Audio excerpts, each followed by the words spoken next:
Գարիգեն երկրորդ վեհափառը գալիս է, հաստում է Ռուսաստանի Դաշնության դեսպանատում, որպեսզի Վլադիմիր Պուտինի կողմից ստանա շքանշան։ Հասկանում եք, այս նկարը ամբողջությամբ պատկերում է, թե ինչ արժեքներ է դավանում վեհափառը։ Եվ ընդ որում այդ ժամանակվա ընթացքում մեկ անգամ չի եղել մի դեպք, ես չեմ հիշում համենադեպս,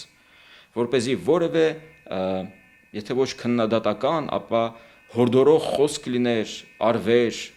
ենթադրաբար Ռուսաստանին, մեր դաշնակիցներին այսպես կոչված, կամ Արցախում տեղակայված ուրեմն սահմանապահ խաղաղապահներին, որպեսզի կատարեն իրենց գործառույթները, եւ այսքանից հետո եւ պատկերացնում եք, ոչ թե դեսպանն է գնում Էջմիածին, որպեսզի հայ-առաքելական եկեղեցի Ամանան հայոց կաթողիկոսին շնորհի այդ շքանշանը, այլ ինքն է Էջմիածնից գալիս հաստում դեսպանատուն, սա խայտառակություն է պարզապես։